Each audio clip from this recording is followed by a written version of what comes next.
Assalamualaikum warahmatullahi wabarakatuh.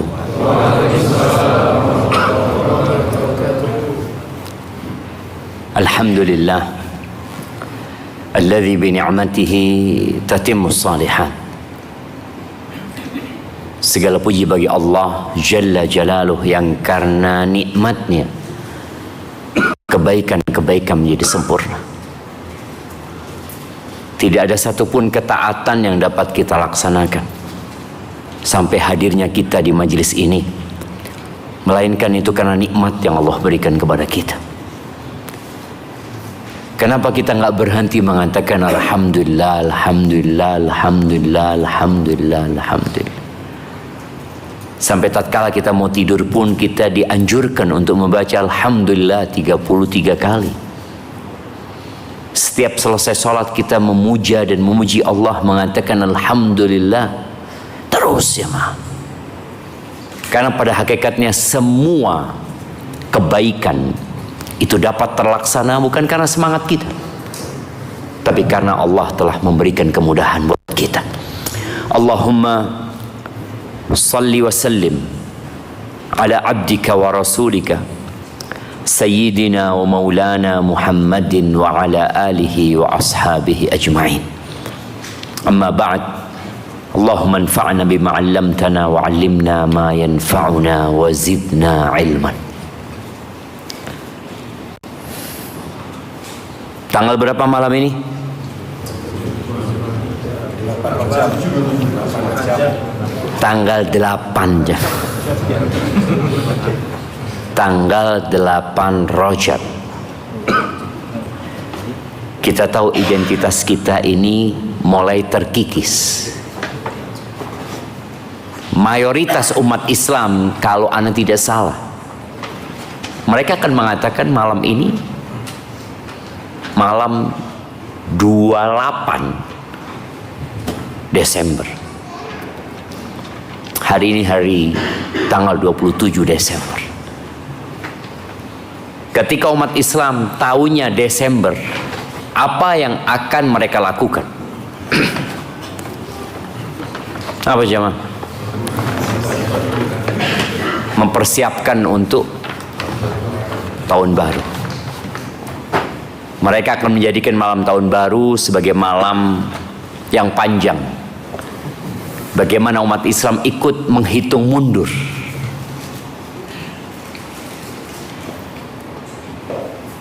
Yang beriman mungkin di rumahnya, tapi tetap ikut jemaah. Tapi yang kurang beriman mungkin di jalanan. Dan yang tambah kurang imannya mungkin dijadikan malam itu malam perzinaan, malam mabuk-mabukan.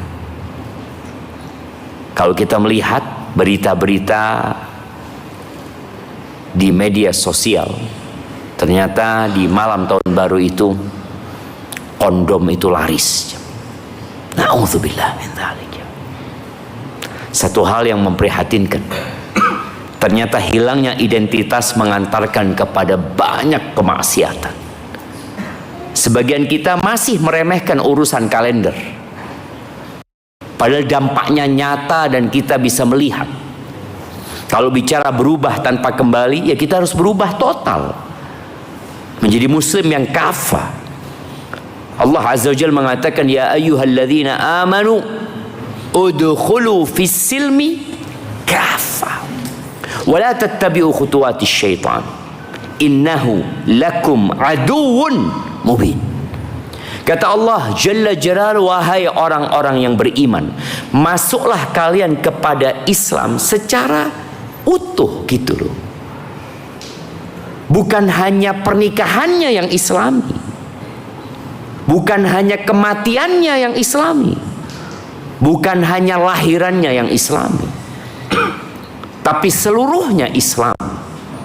Akidahnya akidah umat Islam, muamalatnya muamalat umat Islam, ibadahnya ibadah umat Islam, budayanya budaya Islam, akhlaknya akhlak kaum muslimin.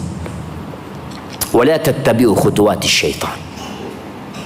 kalian jangan mengikuti langkah-langkah syaitan.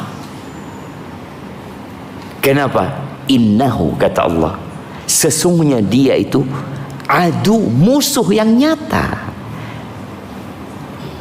Kenapa sih nggak boleh Ustaz? Setahun sekali aja. Kita ini kaum muslimin, masalahnya itu aja. Kalau engkau Nasrani ya silahkan. Itu memang budaya mereka. Itu memang peradaban mereka. Itu kalender mereka. Makanya selalu digabungkan Nataru, Natalan dan tahun baru mereka. Cuma kenapa kaum muslimin kemudian menganggapnya sesuatu yang lumrah? Jadi ada normalisasi sesuatu yang sebenarnya nggak normal. Kita 350 tahun dijajah oleh Belanda. Dan umat Islam mengekor kepada siapa? Kepada mereka. Kepada orang-orang Nasrani dan Yahudi. Dan itu sudah disampaikan oleh Nabi kita alaihi salatu wassalam. La tattabi'unna sanana man kana qablakum. Kalian akan mengikuti cara-cara, jalan, gaya, budaya orang-orang sebelum kalian. Shibran bi shibrin wa dhira'an bi dhira'in, sama persis.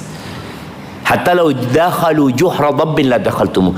Kalau mereka masuk ke lubang dab, reptil padang pasir yang lubangnya sangat sulit untuk dimasuki, kecil, sempit, sesak, kalian akan ikut masuk. Akal nggak dipakai, wahyu dibuang.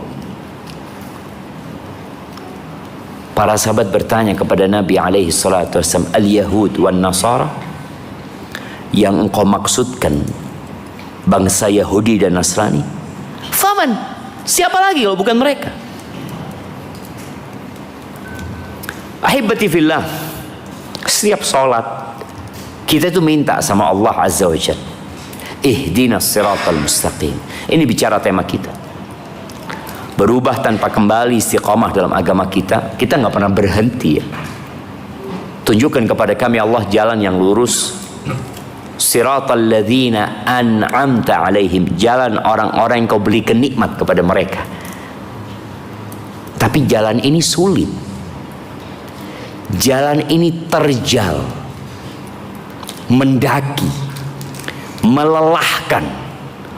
Bekal yang dibawa juga nggak bisa banyak-banyak.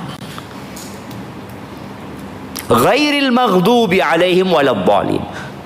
Bukan jalannya orang-orang yang engkau murkai, bukan jalannya orang-orang yang tersesat. Yang dimurkai dan tersesat itu Yahudi dan Nasrani. Yang di hadis tadi yang kita sampaikan, Nabi alaihi salatu wassalam berkata, kalian akan mengikuti Yahudi dan Nasrani. Doa kita bukan jalannya Yahudi dan Nasrani, bukan jalannya orang-orang yang kau murkai ya Allah, bukan jalannya orang-orang yang tersesat, tapi kita mengikuti tanpa merasa bersalah. Ya, itulah fitnah akhir zaman jemaah.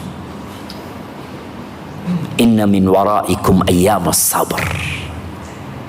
Di balik kalian, kata Nabi SAW, ada hari-hari yang penuh dengan kesabaran. Lil mutamassiki fihi au fiha bima antum alaih lahu ajru 50 minkum. Buat orang-orang yang berpegang teguh dengan agamanya seperti yang kalian lakukan, itu akan mendapatkan pahala 50 dari sahabat Nabi. 50 dari sahabat Nabi. Kata para sahabat radhiyallahu ta'ala anhum, ketika mendengarkan fadilah yang begitu besarnya, ini orang dapat pahala kalau dia mengamalkan sesuatu seperti yang diamalkan sahabat, seperti pahala 50 sahabat. Awaminhum ya Rasulullah, atau maksudmu dari mereka 50 dari mereka? Enggak, kata Nabi SAW, 50 dari kalian. Dari beratnya berpegang teguh dengan agama di saat penuh dengan fitnah. Al-qabid ala dini kal-qabid ala al-jamr. Yang berpegang teguh dengan agamanya seperti orang yang menggenggam bara api. Panas. Akan melukai tangan kita sendiri. Orang-orang akan berpikir nih orang kolot. Api dipegang. Dia seharusnya dibuang. Dilepas. Tapi itu agama kita. Maka semoga kita bisa sadar, paling tidak yang hadir malam ini di tempat ini hafal dengan kalender Hijriah. Nah, yang pakai baju biru, sebutkan kalender Hijriah.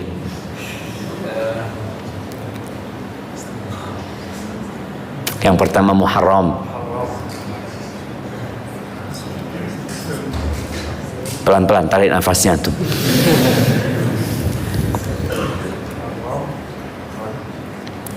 Habis Muharram langsung Rajab. Sekarang Rajab nih. Habis Muharram Safar. Rabiul Awal, Rabiul Tsani. Sekarang Rajab.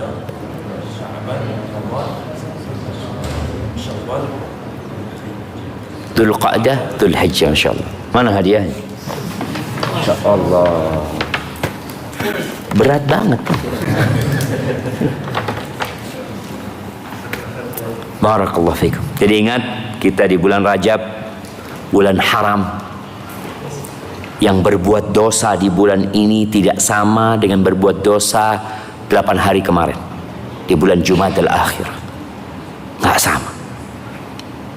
Ketika Muslim tahu dengan fadilah bulan Rajab, dia akan hati-hati. Dia akan mempersiapkan diri. Bahkan bulan Rajab ini menjadi bulan persiapan untuk menghadapi bulan Ramadan.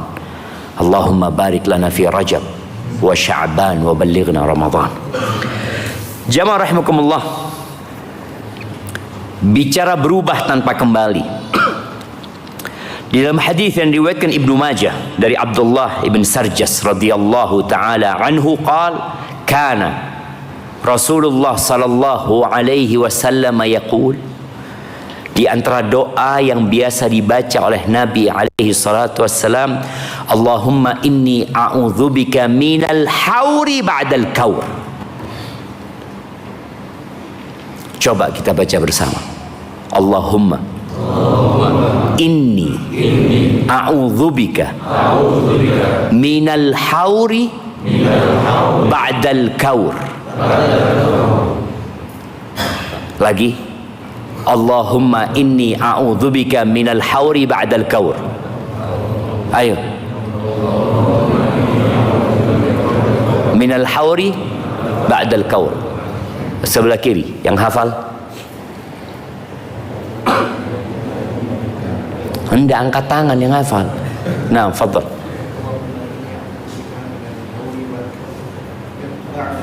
Minal hauri ba'dal kaur. Kasih adanya bang, masya Allah. Sebelah kanan sini. Coba yang keras. Barakallahu fikum. Kasih hadiahnya ini, masya Allah. Yang tengah. Oke. Barakallahu fikum. Kasih hadiah juga. Habis sudah. Ada lagi, Ustaz. Yang banyak hadiahnya ini. Taib. Allahumma inni a'udzubika minal hauri ba'dal kaur. Apa artinya al-haur? Aku berlindung kepadamu dari haur setelah kaur. Berlindung kepada Allah dari haur setelah kaur. Al-Imam At-Tirmidzi menafsirkan birruju'i minal iman ilal kufr. Setelah beriman jadi kafir. Berlindung sama Allah Azza wa Jalla. Au minat ta'a ilal ma'siyah. Setelah ketaatan menuju kemaksiatan. Jangan sampai gitu loh. Udah hijrah, udah taat, biasa ke masjid, tahu nggak ke masjid. Wa qala al-Mubarakfuri an-nuqsan ba'da ziyadah. Berlindung dari kekurangan setelah tambahan.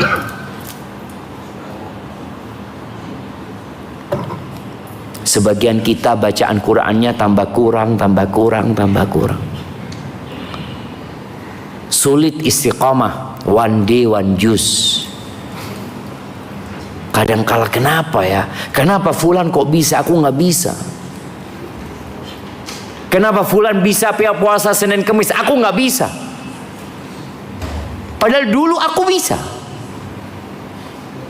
Ibu-ibu mungkin dulu sebelum menikah, Masya Allah, rajin puasa Senin Kemis. Setelah nikah, rajin kuliner Senin Kemis. Senin Kemis jadi waktu kuliner. Wa fasadil umur ba'da salahiha. Rusaknya urusan-urusan setelah dulunya baik gitu loh. Dulunya baik aku itu. Aku tuh sebenarnya udah hijrah, aku udah tinggalkan. Tapi aku balik lagi. Nggak istiqamah. Itu doa dibaca Nabi SAW. Dan sebagian ulama hadis menyebutkan doa itu dibaca juga ketika pulang safar. Berlindung, jangan sampai berangkat dalam perjalanan nih orang-orang pada liburan, jangan sampai balik dari liburan imannya tambah turun gitu. Seharusnya imannya nambah di masa liburan, karena dia melihat banyaknya dahsyatnya ciptaan Allah Azza wa Jalla dan banyaknya nikmat yang Allah berikan kepada dirinya.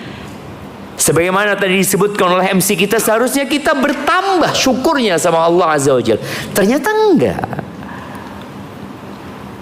Seharusnya di akhir tahun, anggapnya akhir tahunnya orang-orang Masihin, orang itu tambah takut karena berkurang umurnya, bukan bertambah. Makanya tadi imam kita ketika mengatakan untuk mempersingkat waktu, ana sampai hari ini belum tahu bagaimana mempersingkat waktu. Gak ada cerita waktu bisa disingkat ya udah kayak gitu. Yang ada waktu kita hilang, tidak berkah. Ahibati fillah, ada orang-orang yang memang belum mengerti nilainya hidayah itu. Seberharga apa sih ketika engkau dapat hidayah dari Allah, kemudian engkau taat, engkau jadi ngerti mana yang halal, mana yang haram, seperti apa? Ana pernah dapat potongan video orang bikin konten ya. Anak itu tanya tentang nilai dirinya, lalu sama ibunya kalau nggak salah dikasih permata atau batu ya, dia suruh tawarkan ke beberapa tempat. Satu tempat ditawar mungkin $2, satu tempat mungkin ditawar $100, beda-beda jemaah. Kenapa kok berbeda? Karena ilmu yang dimiliki orang itu berbeda-beda. Begitu pula dengan hidayah ini. Ana akan membacakan sebuah firman Allah dan beberapa ayat dari firman Allah Azza wa Jalla. Salah satunya di surat Al-Maidah ayat 36-37 ya. Supaya kita bisa memahami nikmat hidayah antum bisa datang ke masjid ini. Kalau dibandingkan dengan nikmat antum bisa kuliner ba'dal maghrib, jalan-jalan sama keluarga umpamanya. Seperti apa sih bedanya? Allah mengatakan Jalla Jalaluhu, innal ladzina kafaru, sesungguhnya orang-orang kafir. Yang kita tahu orang-orang kafir di muka bumi ini berapa persen? 80%. Enggak jemaah, 75%. Dari 8 miliar penduduk bumi ini 2 miliar yang muslim. Iya, 2 miliar kira-kira. Kita lihat bagaimana kehidupan orang-orang kafir. Kesian jemaah, kita seharusnya kesian. Allah menyebutkan tentang mereka, "Lau anna lahum ma fil ardi jami'an wa mithlahu ma'ahu liyaftadu bihi min adzabi yaumil qiyamah ma tuqbila minhum." Kalau mereka memiliki bumi dan isinya, tiap orang itu memiliki bumi dan isi milik dia pribadi, lalu dia akan gunakan untuk menebus dirinya. Kita tahu di muka bumi ini ada orang-orang yang dipenjara, yang ditahan, yang mereka bisa menebus diri mereka. Polisinya disogok, sipirnya dikasih duit, dengan harapan dia keluar. Nih orang kalau memiliki bumi dan isinya digunakan sebagai alat untuk menebus dirinya. Apa kata Allah Azza wa Jalla? Ma tuqbila minhum. Nggak akan diterima dari mereka. Dunia ini di sisi Allah tidak sama dengan satu sayap nyamuk. Lalu kenapa Allah menerima tebusan dari mereka? Nggak akan diterima dari mereka. Walahum adzabun alim. Bagi mereka azab yang pedih. Lalu Allah katakan yuriduna ay yakhruju minan nar wa ma hum bikharijina minha. Mereka hendak keluar dari api neraka. Apa kata Allah? Mereka tidak akan pernah keluar dari api neraka. Mereka telah dikasih kesempatan yang sama dengan seluruh penduduk bumi ini. Tapi mereka nggak mau dengerin. Akalnya nggak dipakai. Mereka ingin keluar, mereka tidak akan pernah keluar. Walahum adzabum muqim. Bagi mereka azab yang menetap bersama mereka. Apa kata orang-orang yang berada di dalam neraka? Mereka mengatakan lau kunna nasma au naqil. Kalau dulu waktu kita hidup di dunia, kami mau mendengarkan nasihat-nasihat dari ustadz. Terus terang ini juga PR buat kita bersama. Bagaimana khatib Jumat itu memperdengarkan kepada yang hadir nasihat-nasihat dari Allah dan Rasulnya. Tapi kebanyakan orang juga hadirnya setelah khutbah kedua, ketika hanya tinggal doa. Bertahun-tahun dia tidak pernah mau mendengar. Nggak ada alasan dia. Oh, anak nggak dengar. Engkau nggak mau dengar. Azan dikumandangkan, kemana telingamu? Maka mereka mengatakan lau kunna nasma, kalau dulu kami mau mendengarkan, au naqil, dan kami mau memikirkan dengan akal kami, ma kunna fi ashabis sa'ir, kita nggak bakal jadi penghuni neraka. Allah sahih. Itu kalau kita bicara nilai dari hidayah Allah yang kadang-kala sebagian orang menganggapnya tidak begitu bernilai. Kemudian di surat Ali Imran ayat 91, Allah Azza wa Jalla mengatakan innal ladzina kafaru wa matu wa hum kuffar. Sesungguhnya orang-orang yang kafir dan mati dalam kondisi kafir. Jadi yang menjadi tolok ukur standar orang itu baik atau tidak kapan? Kematian. Kematian. Makanya kenapa kita bicara istiqamah? Kenapa kita bicara bagaimana sampai mati? Wala tamutunna illa wa antum muslimun. Kenapa? Karena itu menjadi tolak ukur orang itu baik atau tidak. Orang-orang yang kita lihat kadang-kala nggak sholat saat ini, jangan dicela, tapi didoakan. Jangan ujub sama diri sendiri. Boleh jadi suatu saat dia ke masjid, engkau yang nggak ke masjid.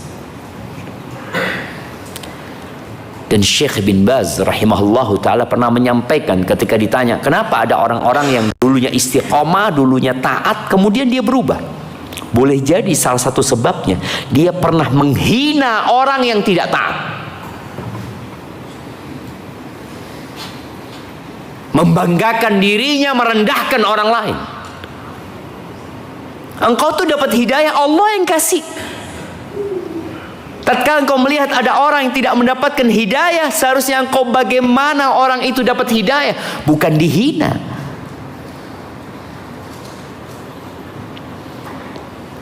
Maka kita perlu memikirkan akhir hidup kita, bukan sekarang. Bagaimana menjaga ketaatan ini sampai mati.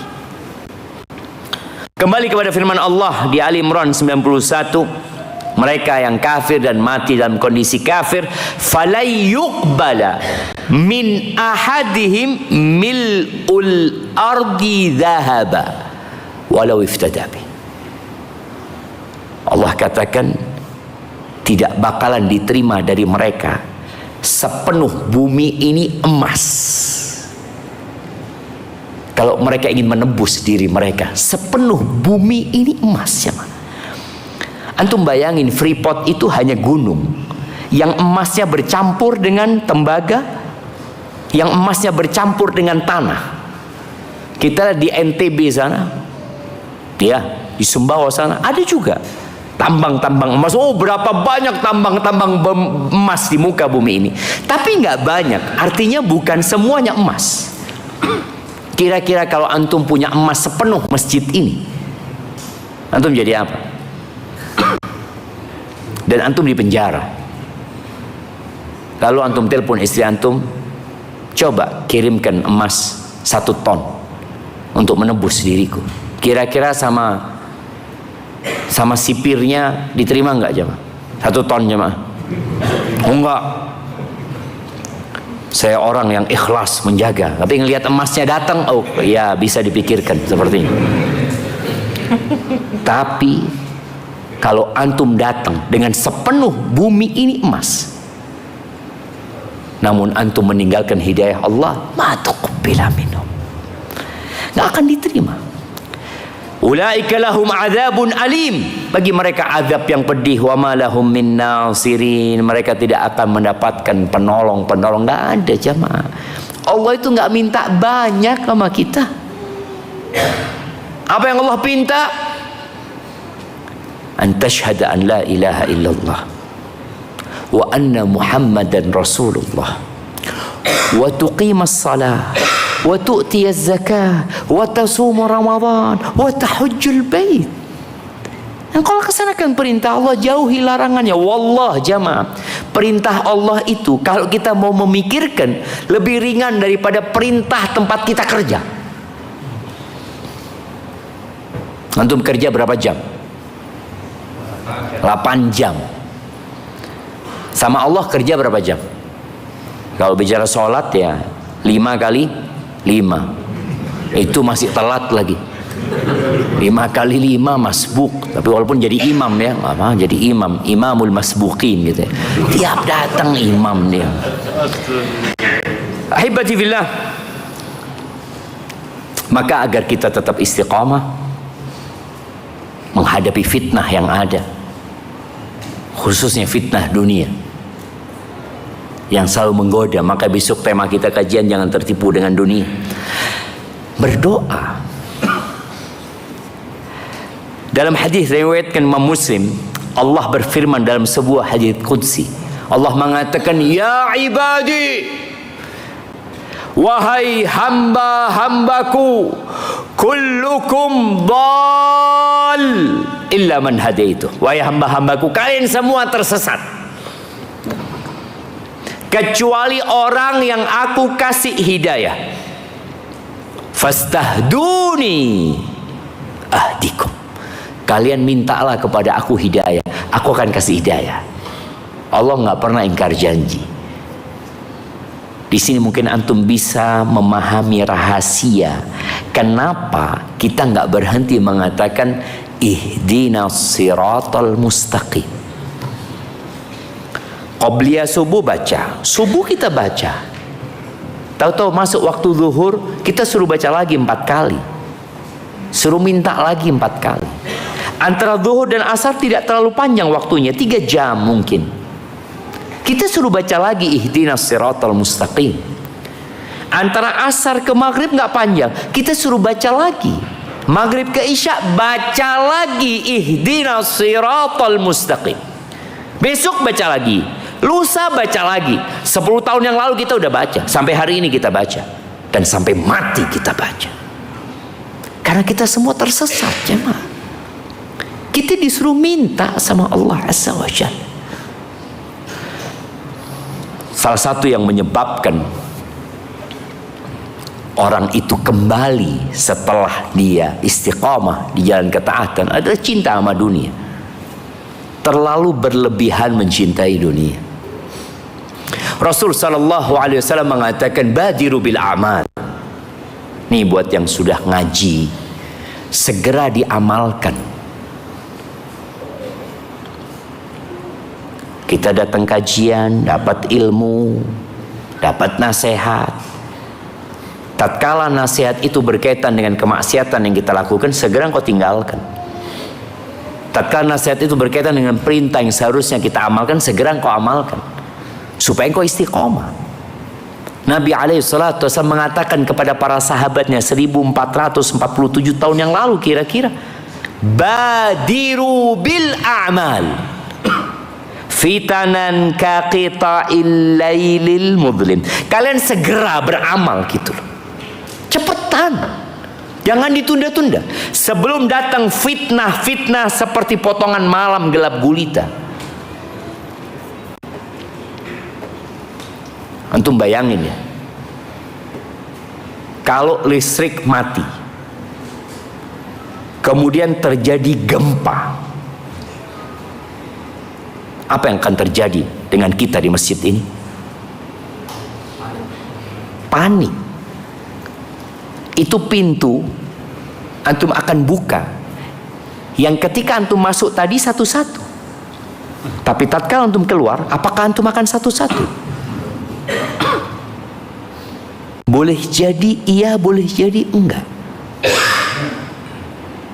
Ketika kejadian di Palu, anak datang ke sebuah masjid, yang masjid itu ya masih ada wujudnya. Dia cerita, kebanyakan yang mati waktu gempa itu, Ustaz, bukan yang dalam masjid, Ustaz, yang berlarian ke pintu, Ustaz, terinjak-injak di pintu. Mereka takut runtuh, ternyata nggak runtuh, tapi mereka kemudian saling membunuh, kalau bisa disebut jemaah. Di pintu itu, jalan keluar itu, semua memikirkan nafsi. Nggak ada ngomong tafadhol antum duluan, nggak ada jemaah.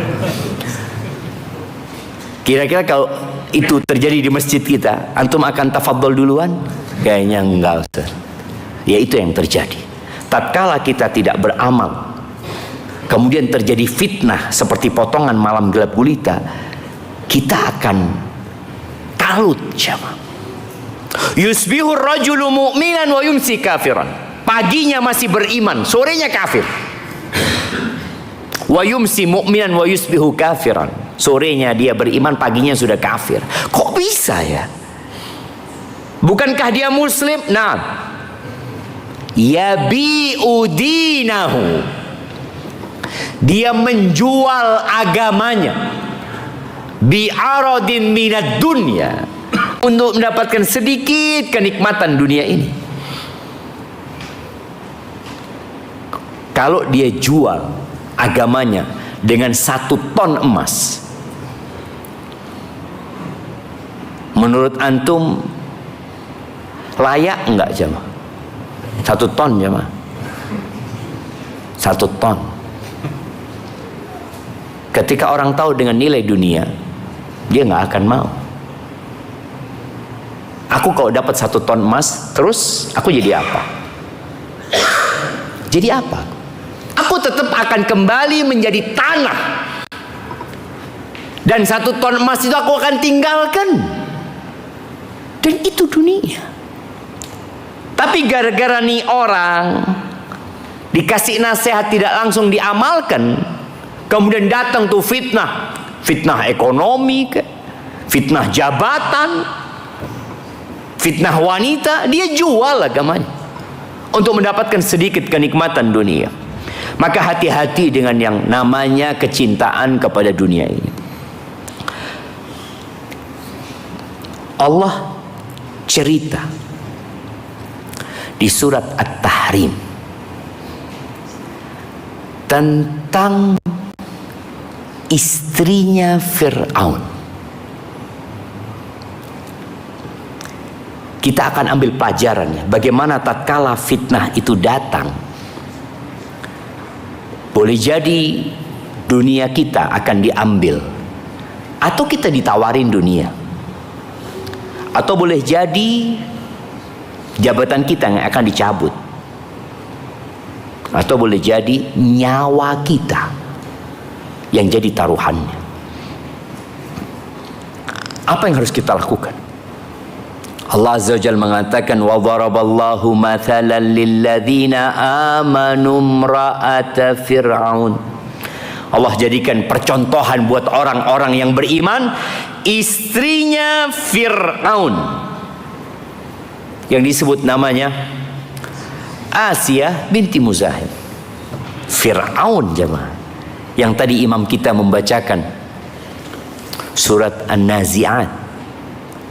Bagaimana Fir'aun ini mengatakan, qala ana rabbukumul a'la, ana rabbukumul a'la, aku Tuhan kalian yang paling tinggi. Ini istrinya orang itu. Bagaimana dia memimpin dengan kezaliman. Bayi-bayi lelaki yang lahir disembelih hidup-hidup sama Fir'aun. Sebuah tirani yang berkepanjangan. Dia menyaksikan sendiri bagaimana suaminya, tapi suaminya tatkala hidayah datang menyapa, dia beriman. Dia beriman di rumahnya Fir'aun, di istananya Fir'aun, yang lingkungannya tidak mendukung sama sekali, lingkungan yang beracun. Tapi mau gimana lagi, dia tidak bisa lari karena dia hidup di tempat itu. Sebagian kita kadangkala berada di posisi seperti istrinya Fir'aun, tapi dengan level yang sangat rendah.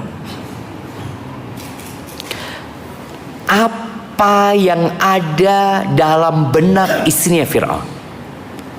Pada saat Fir'aun tahu istrinya beriman, maka dipanggil prajurit-prajurit hebatnya, disuruh menangkap istrinya, memasung istrinya kedua tangan dan kedua kakinya di atas tanah. Kemudian disediakan batu besar yang akan ditimpakan kepada Asia kalau dia tidak keluar dari agamanya. Kalau dia memikirkan dunia, dia akan meninggalkan keimanannya. Dia hidup nyaman di istana Fir'aun sebagai permaisuri raja, ratu yang memiliki dayang-dayang, yang keinginannya selalu dipenuhi, yang ranjangnya berlapiskan emas. Ketika dia kepanasan akan ada yang mengipasi dia. Hidup dengan segala kenikmatan yang tidak dirasakan oleh rakyat Mesir pada waktu itu, dirasakan oleh ratu Mesir ini, Asia bintu Muzahim. Yang dia ingat Tuhannya. Maka pada saat antum terfitnah, tolong yang antum panggil adalah Robbi.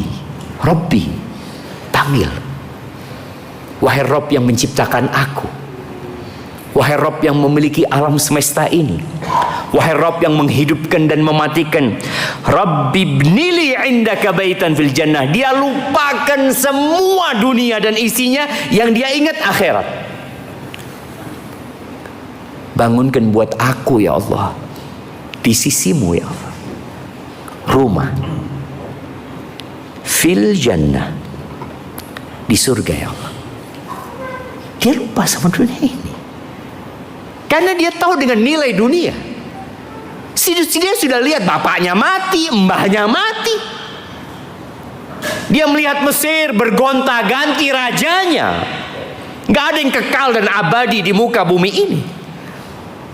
Maka yang dia pandang bukan dunia. Yang dia panggil pertama adalah Tuhannya. Kemudian dia memandang kepada akhirat, kehidupan yang kekal dan abadi. Dia meminta rumah di sisi Allah Azza wa Jal di surga. Wa najjini min Fir'aun. Baru dia berbicara tentang masalah dia. Aku punya masalah ya Allah, selamatkan aku dari Fir'aun. Bayangin ya, bukan minta diselamatkan terlebih dahulu, karena permohonan meminta keselamatan ini untuk di mana? Dunia. Untuk di dunia, aku sekarang sedang disiksa. Aku butuh keselamatan, iya. Tapi dia memikirkan akhiratnya. Dia minta dibangunkan di sisi Allah rumah di surga, baru minta keselamatan. Tapi kebanyakan kita tatkala punya masalah ekonomi, yang pertama dia cari solusi apa? Ekonominya, rizkinya. Bagaimana kesulitannya menjadi kemudahan buat dia. Dunianya dulu. Asia enggak. Ya dia minta selamat. Kita suruh berdoa minta keselamatan. Wa najjini min Fir'aun, dari Fir'aun, wa amalihi, dan perbuatan dia.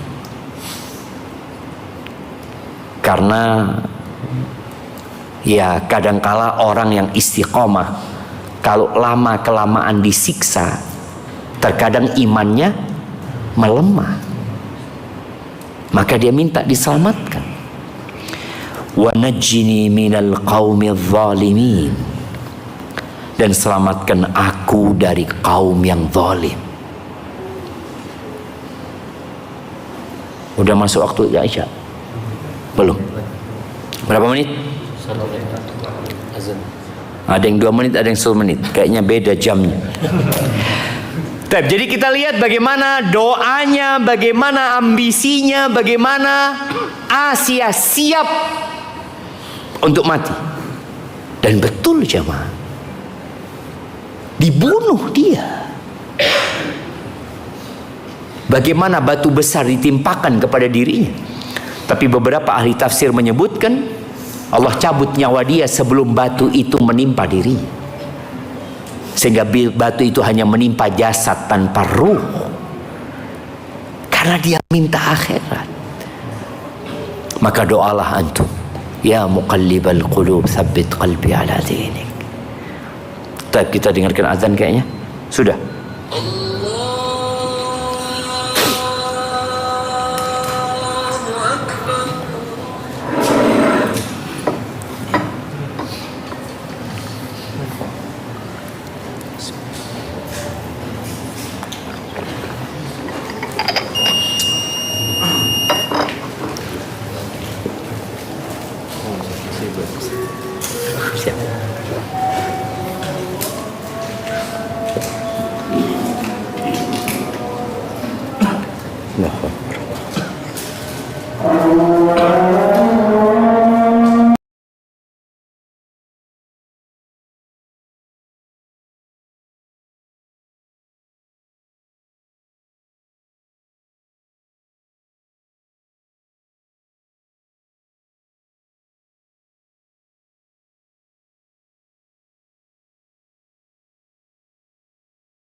Allahumma salli wa sallim ala nabiyyina Muhammad. Jamaah rahimakumullah, di antara yang membuat orang itu berbalik setelah dia hijrah, setelah dia beriman, adalah kawan, sahib, teman. Maka kita diperintahkan untuk memakmurkan rumah Allah, supaya di situ kita bertemu dengan orang-orang yang memiliki visi dan misi yang sama. Tapi ternyata banyak di antara kita yang datang ke masjid tidak menemukan kawan. Apakah antum yang hadir malam ini sudah tahu dan kenal dengan yang kanan kiri antum? Sudah apa belum? Belum kan? Kecuali yang datangnya sama sohibnya. Coba antum kenalan dulu, jemaah. Boleh jadi kawan-kawan itulah yang akan membuat antum lebih istiqomah, jemaah. Ana nggak akan lanjutkan kajian sampai antum kenalan sama yang kanan kiri antum. Nah, tafadhol. Kenalkan diri antum. Nama ana fulan, ana dari sini, ini kerjaan ana.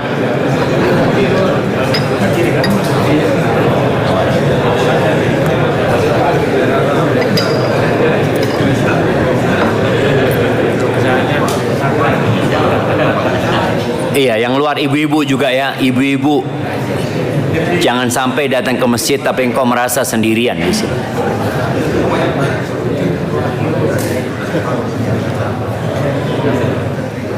Nah, anak akan tanya bentar lagi, anak tunjuk. Anak heran jemaah. Anak mau tanya sama DKM masjid ini. Mana DKM masjid? Kenapa yang di luar sempit-sempitan, yang di dalam longgar? Mana tak DKM-nya? Kenapa? Pertanyaan apa itu? Kenapa yang di luar ya mereka sempit-sempitan ya, berdesak-desakan, yang di dalam longgar ya? Di dalam juga sempit saja. Enggak, longgar loh, sampai mau salaman jauh-jauhan mereka. Kalau yang di dalam ini softnya soft sholat, kalau yang di luar softnya soft kajian. Tadi kami memang yang di dalam memang kita sisakan atau Buat sholat aja. enggak juga sih Ustaz. Biasanya memang untuk sholat dulu, terus yang luar yang karena datangnya ada. Karena yang luar datangnya telat nggak boleh masuk gitu. Boleh sih. Boleh kayak gitu jemaah. Iya jemaah. Jadi berusaha untuk merapat jemaah ya. Berusaha untuk merapat. Subhanallah ya. Dulu Rasulullah SAW itu kalau lagi barengan sama sahabatnya, kemudian mereka singgah di satu tempat dalam perjalanan, itu sahabat semburat. Semua mencari tempat masing-masing. Ada yang di bawah pohon ya, ada yang di bawah ini. Pokoknya nyari kesenangannya masing-masing ya. Lalu suatu hari Nabi SAW mengatakan kepada mereka, inna tafarruqakum fi hadhihi syi'ab wal audiyah lahuwa min amali syaitan. Kalian berpencar seperti ini, kata Nabi SAW, yang satu di sana, yang satu di sini, itu termasuk dari perbuatan syaitan. Setelah Nabi menyampaikan itu, nah ini mengamalkan nasihat tanpa menunda. Setelah Nabi menyampaikan itu sallallahu alaihi wasallam, tidak pernah sahabat itu kalau lagi kumpul kemudian pisah-pisah. Mereka semuanya nempel sampai kalau ada kain yang ditaruh di atas mereka cukup untuk menutupi mereka. Jadi memang ketika antum dekat, lutut antum kena lutut saudaranya, antum kan noleh sama dia kan? Siapa ini? Assalamualaikum. Antum jadi kenalan gitu. Tapi kalau berjauh-jauhan, tapi Anda lanjutkan jam. Maka ingat di antara yang menyebabkan orang itu haur. Jadi haur itu seperti orang mengikat sorban kemudian melepasnya. A'udzubika minal hauri ba'dal kaur. Jadi setelah ditaruh di kepala kemudian dilepas lagi. Seperti itu percontohan orang-orang yang awalnya istiqomah kemudian dia berpaling.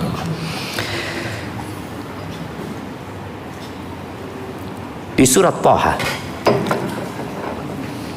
ayat 70 dan selanjutnya Allah menceritakan kejadian tukang-tukang sihir Fir'aun.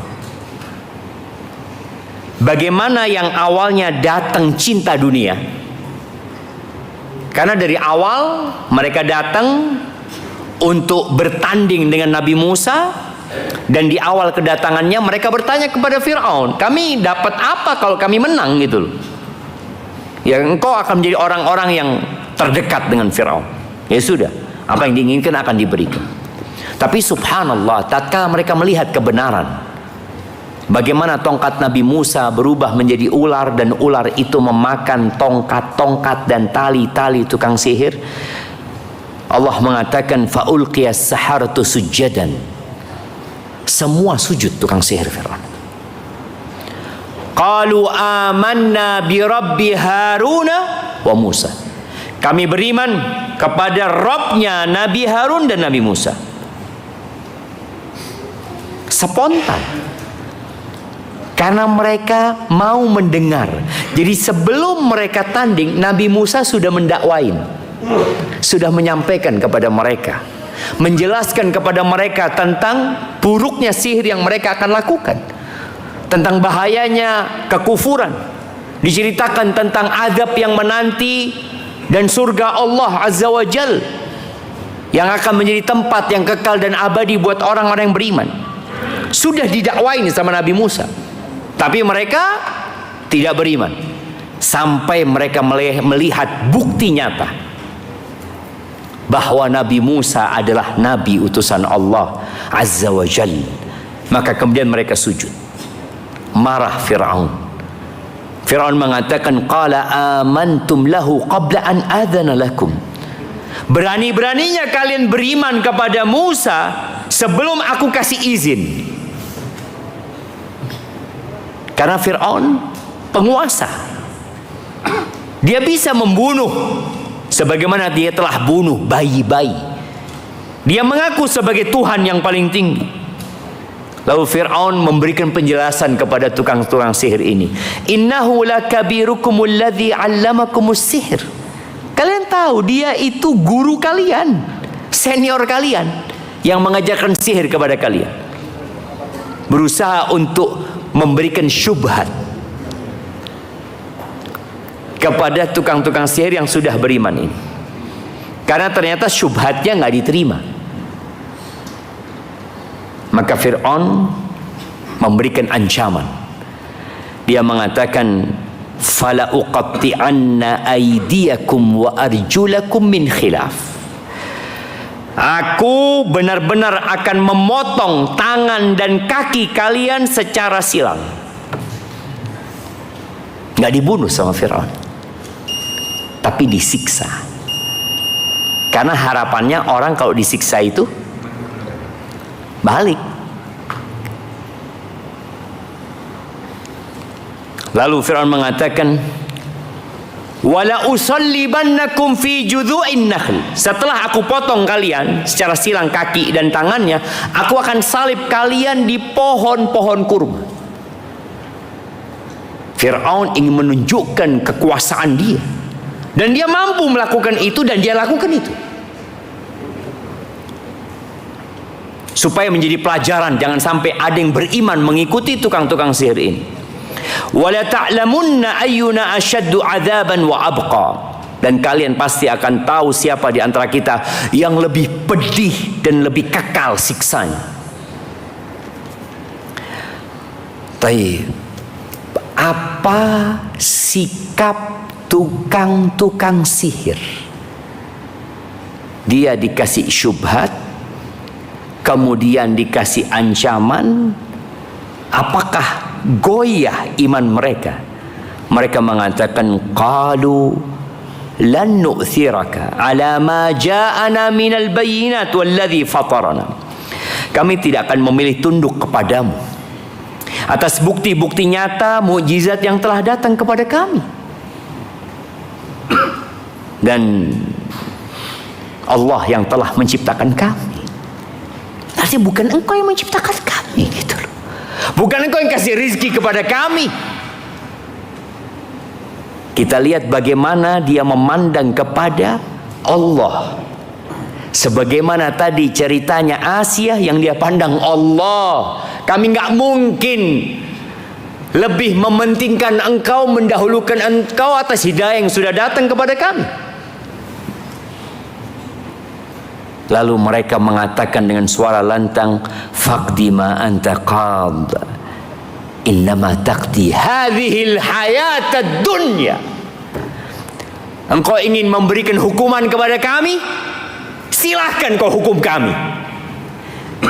Tuntaskan keputusanmu. Engkau akan memotong kanan atau kaki dan tangan kami secara silang.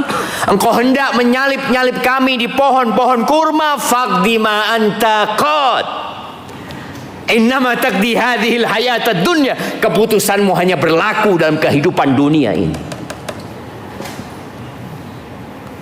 Kalau kami tidak dibunuh sama engkau, kami akan mati.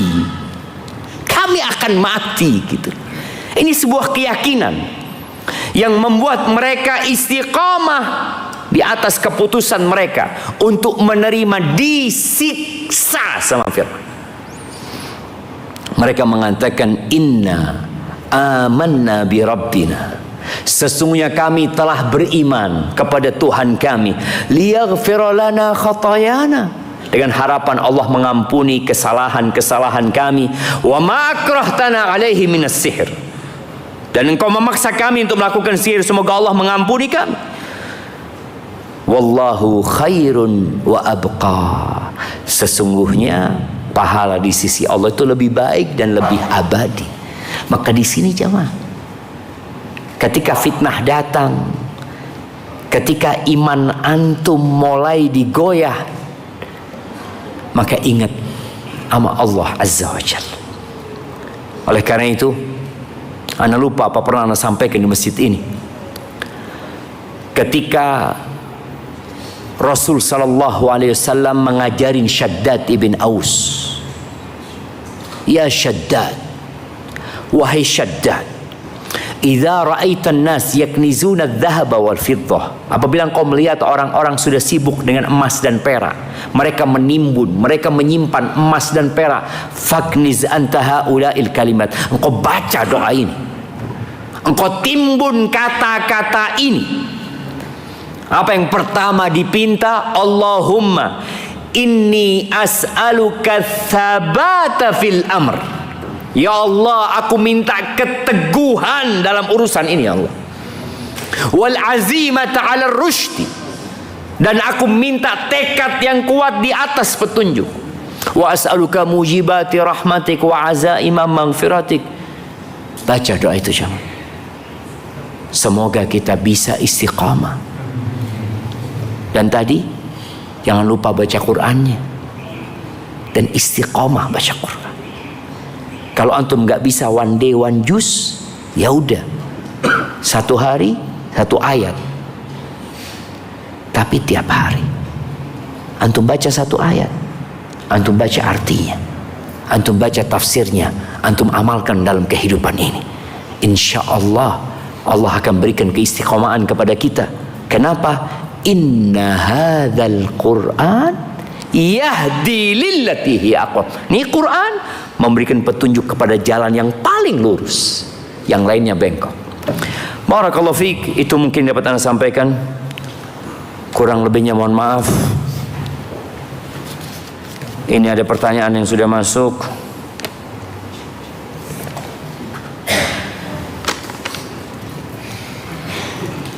Apa nasihat Ustaz tentang yang sedang terjadi di Sumatera Utara, terutama Aceh, Tamiang, Medan, Padang?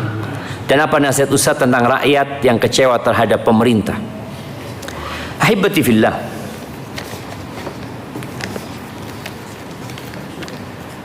Tidak setiap musibah yang turun itu karena dosa.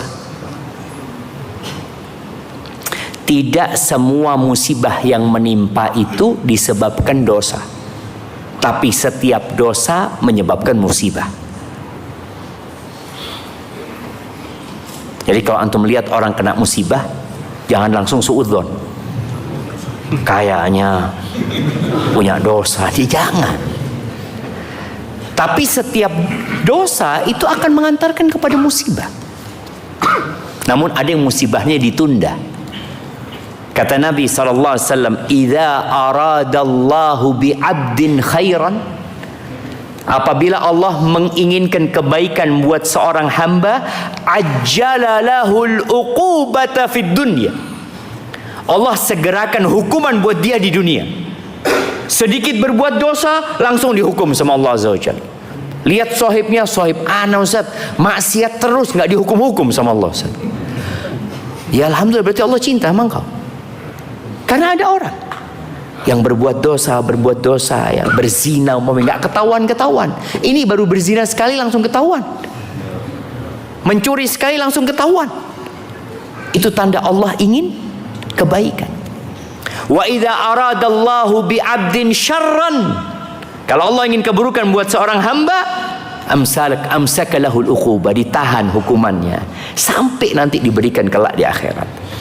Jadi yang terjadi dengan saudara-saudara kita di Sumatera itu pelajaran buat kita semua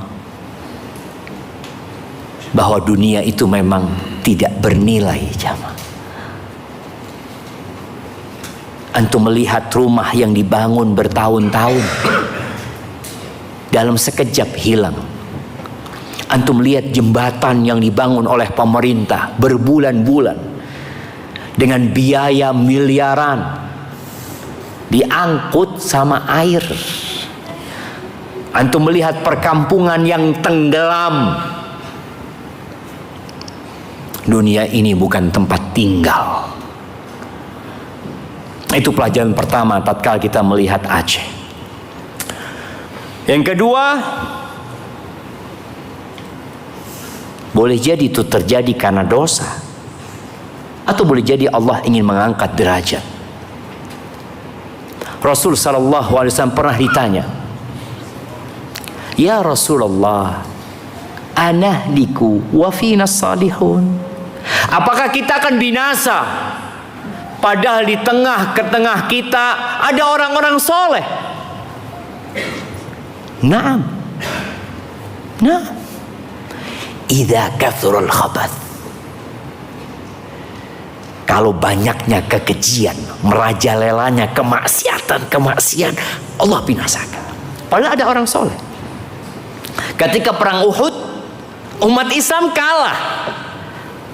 Padahal di situ ada Rasulullah SAW. Di situ ada Abu Bakar. Di situ ada Umar. Di situ ada Utsman. Ada Ali bin Abi Thalib radhiyallahu taala anhum. Ada Abdurrahman bin Auf. Ada Sa'ad bin Abi Waqqas. Ada Hamzah. Ada Mus'ab bin Umair. Kalah umat Islam. 70 sahabat terbunuh. Apa penyebabnya? Satu, kemaksiatan. Nggak nurut mereka sama Nabi SAW. Plus minkum man yuridud dunya wa minkum man yuridul akhirah. Kemaksiatan itu penyebabnya apa? Ambisi dunia. Maka boleh jadi musibah itu terjadi karena ambisi dunia. Semoga menjadi pelajaran buat semuanya. Bagi kita sekarang, apa tugasnya?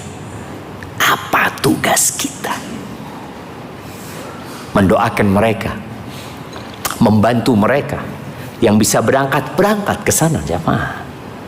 Antum lihat bagaimana kondisi saudara-saudara kita, supaya antum pulang antum bisa bersyukur. Alhamdulillah, alhamdulillah.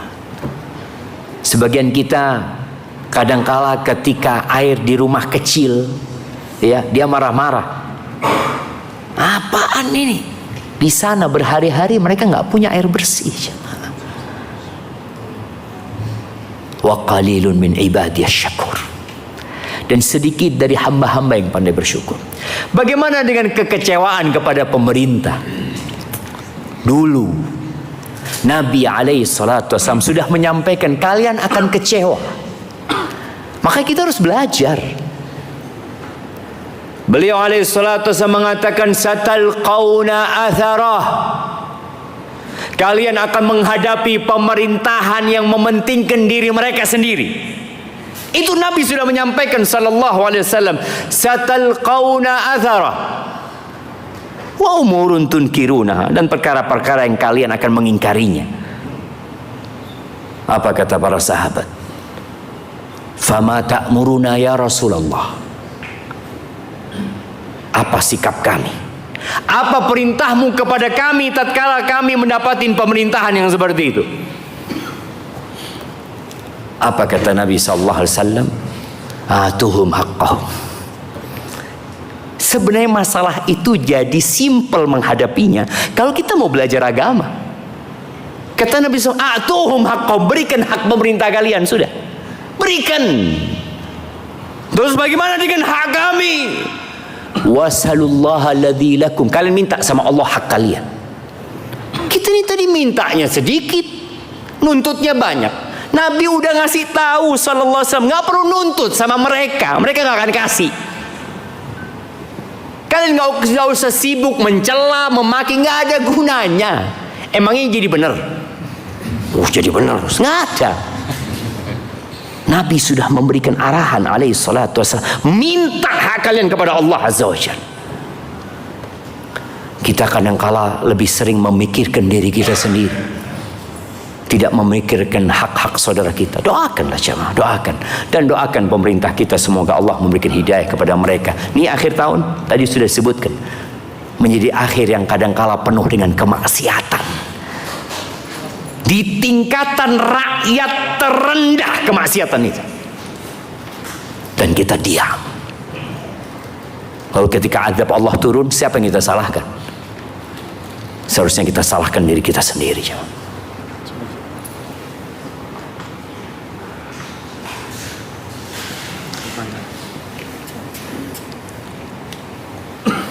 Apa yang harus dilakukan ketika kita sudah berhijrah namun tidak dengan pasangan kita? Memandang kita tidak ada baiknya, bahkan mungkin pasangan kita sampai kasar kepada kita. Mohon nasihatnya kepada saya dan pasangan saya. Tadi udah kita kasih contoh. Asia beriman nggak bersama suaminya.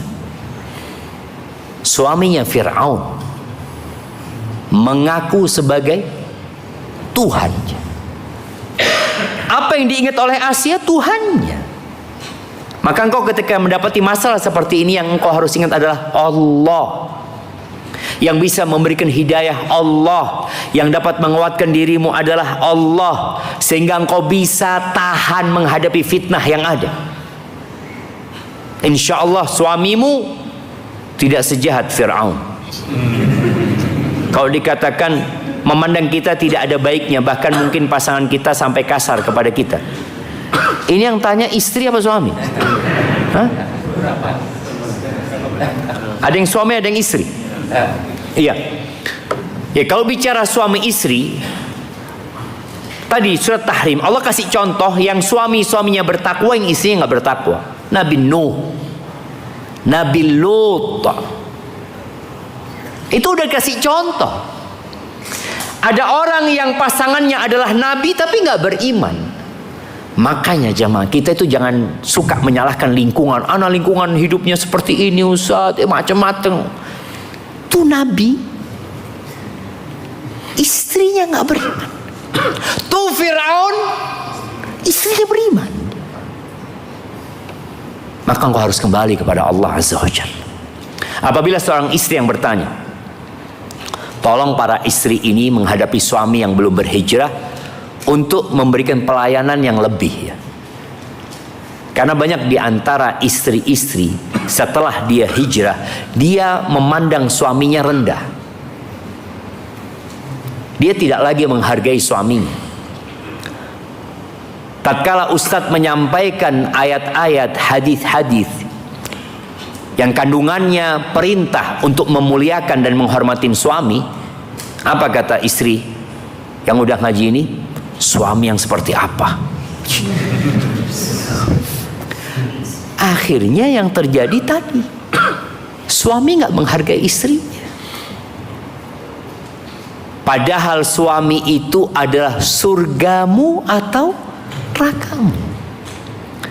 Dan Rasul sallallahu alaihi wasallam mengatakan, wala tadzuqul mar'atu halawatal ibadah.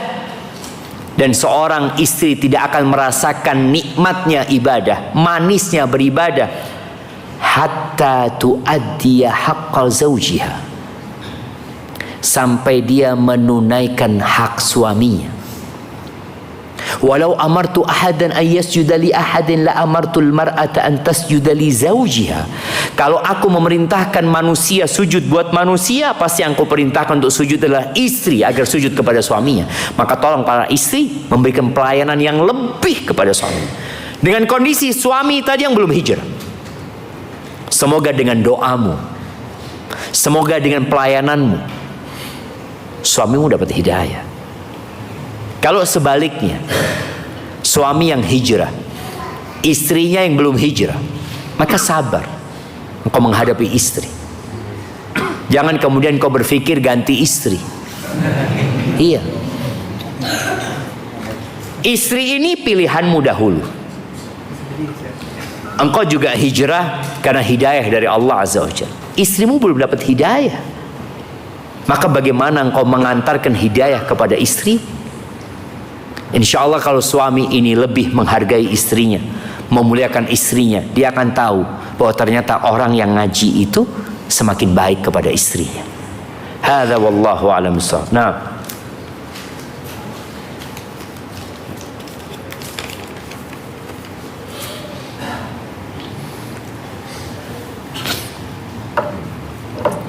mohon jawaban atas keraguan saya. Dulu saya bekerja di lembaga ribawi dan saat ini sudah berhijrah. Dan saya menerima uang pensiunan dari hasil kerja saya dahulu. Bagaimana mengalokasikan dana hasil riba tersebut? Bolehkah kami gunakan untuk haji atau umrah? Wallahu a'lam bishawab, jemaah. Ana nggak tahu. Karena Allah itu maha baik dan Allah tidak menerima kecuali yang baik. Mungkin ditanyakan ke ustadz lain. Loh, kalau nggak tahu ngomong nggak tahu lah. Ustaz, dipaksa untuk jawab nanti salah Ustaz.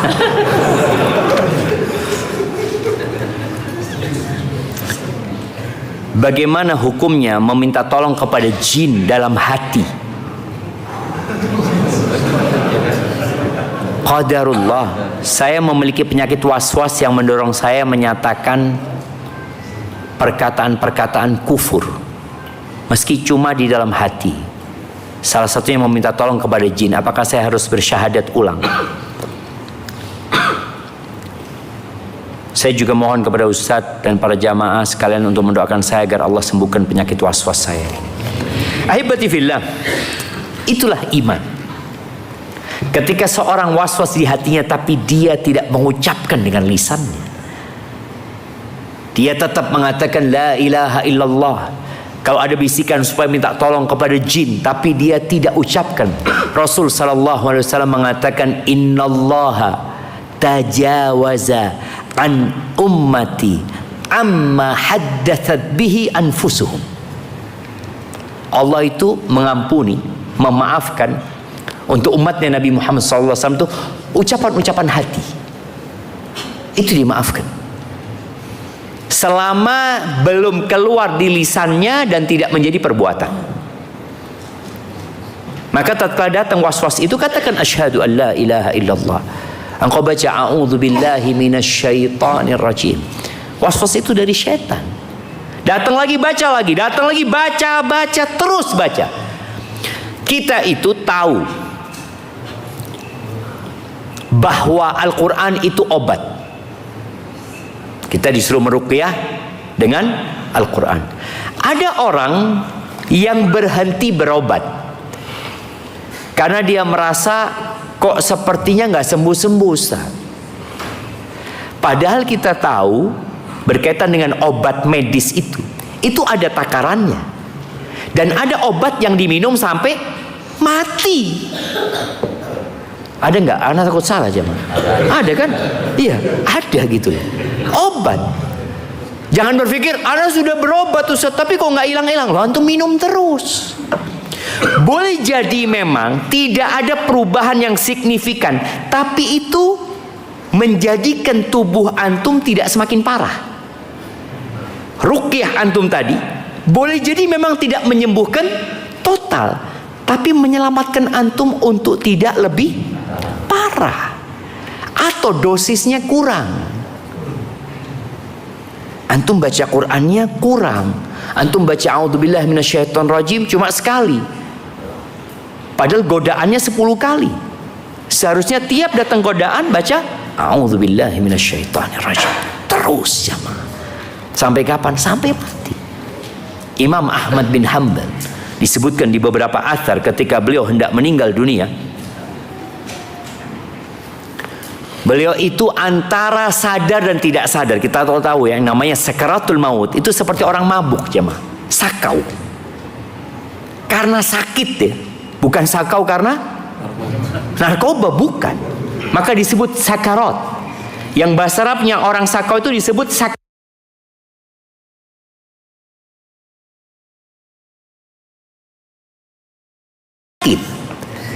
Karena sakit mau dicabut nyawanya. Nabi alaihi salatu wasallam mengatakan, ala inna lil mauti la sakarat. Ada sekaratnya maut itu ya. Proses dicabutnya nyawa itu. Imam Ahmad itu ketika orang-orang yang berada di dekatnya mentalkini Imam Ahmad untuk mengatakan la ilaha illallah, Imam Ahmad mengatakan la ba'd, belum kata Imam Ahmad. Belum selesai kata Imam Ahmad. Nanti sadar Imam Ahmad. Imam, kenapa engkau mengatakan kayak gitu? Kata dia. Iya, iblis itu di kakiku gigit jari, mengatakan futtani ya Ahmad, futtani ya Ahmad, engkau selamat dari godaanku ya Ahmad. Untuk menimbulkan di hati Imam Ahmad ujub jamaah. Ketika kena ujub, selesai amalan itu semua. Apa kata Imam Ahmad? Lah, belum. Engkau sekarang sedang godain aku. Maka kita terus berusaha. Di antara doa Nabi alaihi salatu wasallam, wa a'udzubika ayyatakhabbatani syaitanu indal maut. Jangan sampai aku ya Allah disesatkan sama setan ketika mati. Artinya perjalanan hidup kita dalam ketaatan mau mati, na'udzubillah, kita tergoda sama setan.